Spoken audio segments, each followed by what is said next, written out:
Welcome guys. आज का जो है वो पूरा वीडियो है वो कनाडा में जो है वो students as a part time work करके कितना जो है वो अर्न कर सकते हैं इसके ऊपर रहेगा। क्योंकि मुझे जो है वो कई सारे स्टूडेंट्स जो प्लान कर रहे हैं कनाडा आने की, उनका मैसेज आया था कि मेरी एक वीडियो में उन्होंने देखा था कि मेरी जो वीक में 2 शिफ्ट थी, 8 घंटे की 2 शिफ्ट, तो 16 घंटे ही हुए। तो मेरे तो 20 घंटे कंप्लीट ही नहीं हुए। तो इसके ऊपर भी पूरा बात करूँगा कि क्या होता है, कैसे होता है सब। तो सबसे पहले बात कर लेते हैं कि कनाडा में 2 स्टूडेंट्स है कि एक तो जो है वो जिनको पार्ट टाइम वर्क करने की परमिशन है, मतलब कि 20 आवर्स, और एक को जो है वो फुल टाइम वर्क करने की परमिशन है, मतलब कि 40 आवर्स। अभी जिन लोगों की एप्लीकेशन जो है वो पिछले साल कुछ सितंबर या अक्टूबर से पहले हुई थी, उनको जो है 40 आवर्स करने की परमिशन है। पर उसके बाद जिसकी जो है वीज़ा एप्लीकेशन हुई है, उनको जो है वो 20 आवर्स की ही लिमिट है। तो मेरी जो है वो 20 आवर्स की ही लिमिट है पर वीक काम करने की। तो मैं जो है वो अभी 20 आवर्स की जो भी लिमिट है उसके अकॉर्डिंग जो है बात करूँगा। आप जो है वो इसी के रिलेटेड इंटू 2 कर दीजिए तो आपको 40 आवर्स का जो है वो पता चल जाएगा। तो पहले मैं जब इंडिया में था तो मैं भी वैसे ही कैलकुलेशन कर रहा था कि मैं जब कनाडा जाऊंगा तो मेरी तो 20 आवर्स की लिमिट है। तो मैं 20 आवर्स इंटू जो भी बेसिक पे है कनाडा का, सपोज अभी का ओंटेरियो का बेसिक पे है 1550, तो मैं पर आवर 1550 इंटू कर देता था। तो मेरे महीना के अप्रोक्स $1100 बन जाएंगे। तो जो भी स्टूडेंट्स आएंगे वही यही कैलकुलेशन करके आएंगे कि इतने जो है वो हम डॉलर्स आराम से अर्न कर लेंगे। पर यह फैक्ट नहीं है, क्योंकि जब यहाँ पे आप आओगे, आपकी जॉब लगेगी, तो जो भी अर्निंग होगी वो डिपेंड करता है कि आपको जो है वो 20 में से एक्चुअल जो भी स्टोर के अंडर काम कर रहे हैं वो आपको वीकली जो है वो कितने आवर्स देते हैं आपको काम करने के लिए, उसके ऊपर है। क्योंकि मैं अपनी पर्सनल बात करूँ तो कई बार जो है वो मुझे 20 आवर्स कंप्लीट मिलते हैं, तो कई बार जो है वो 10 या 12 घंटे ही मिलते हैं। तो उसका अगर हम एवरेज करेंगे तो वो 14 से 15 घंटे निकलता है। तो दैट इज़ ऑल डिपेंड कि स्टूडेंट्स जो भी अर्निंग करेंगे वो कितने आवर्स मिलते हैं उसके ऊपर है। तो मैं इसका जो है आपको पहले तो कैलकुलेशन दिखाता हूँ। अभी जो है वो हम एग्जांपल के लिख लेते हैं। आपको जो है वो इस वीक 15 आवर्स मिलेंगे, तो 15 आवर्स इंटू हमारा बेसिक पे 1550, आपको जो है पर आवर इतने मिलेंगे। तो इसका जो है हम कैलकुलेशन करते हैं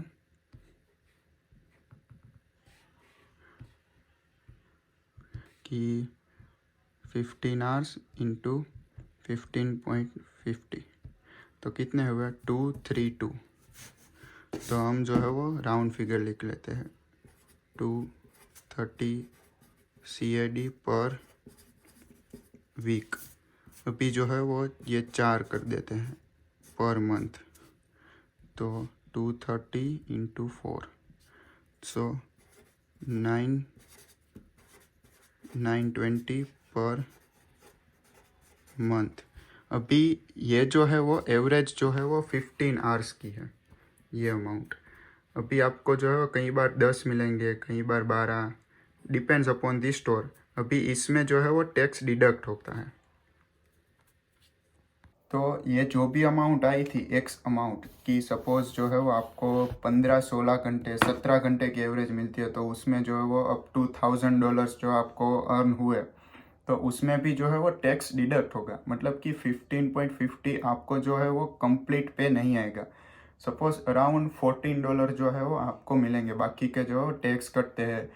सपोज आप कोई रिटेल स्टोर वॉलमार्ट जैसे है तो वहाँ पे काम करते हैं, तो वहाँ पे इंश्योरेंस कटता है, कुछ डोनेशन वगैरह भी कटते हैं। तो ये सारा जो है अमाउंट आपकी सैलरी से डिडक्ट होता है। तो ऐसा कोई भी मिथ बना के ना चलिए कि हम जो कनाडा जाएंगे तो पूरे जो है 20 घंटे के लिए एलिजिबल है, या तो फिर 40 घंटे के लिए, तो वो पूरे घंटे जो है वो हमको काम करने के लिए मिलेंगे। ये जो है वो स्टोर के ऊपर है, आपके शेड्यूल के ऊपर है कि आपको जो है वो कितने आवर्स मिलते हैं। कई बार ऐसा है कि आप जो स्टार्टिंग में थोड़े कम आवर्स मिलेंगे, कि क्योंकि आप जो है वो सारा जो कुछ सीख रहे हैं, रेस्टोरेंट वगैरह में जाते हैं, तो फिर बाद में आप जो पूरा सब कुछ आ जाएगा आपको, फिर आपको जो है पूरे आवर्स मिलते हैं। तो स्टार्टिंग में कई बार होता है कि आपको जो है आवर्स नहीं मिलते। तो इसके लिए जो है मुझे कई सारे बंदों का मैसेज आया था कि आपने बताया कि आपकी जो है 2 शिफ्ट है इस वीक में, कि 8 घंटे फिर तो 16 घंटे ही हुए। तो अब जो है 20 घंटे तो आपको कंप्लीट नहीं हुए, तो क्या होता है? तो अप्रोक्स जो है वो 1000 से $1100 जो है वो स्टूडेंट्स अर्न करते हैं, पर वो डिपेंड करता है कि कितने आवर्स जो है वो मिलते हैं। क्योंकि मैं एक जगह पे रेस्टोरेंट में काम करता हूँ, तो वहाँ पे मुझे कई बार वीक में 7 ही आवर्स मिलते हैं।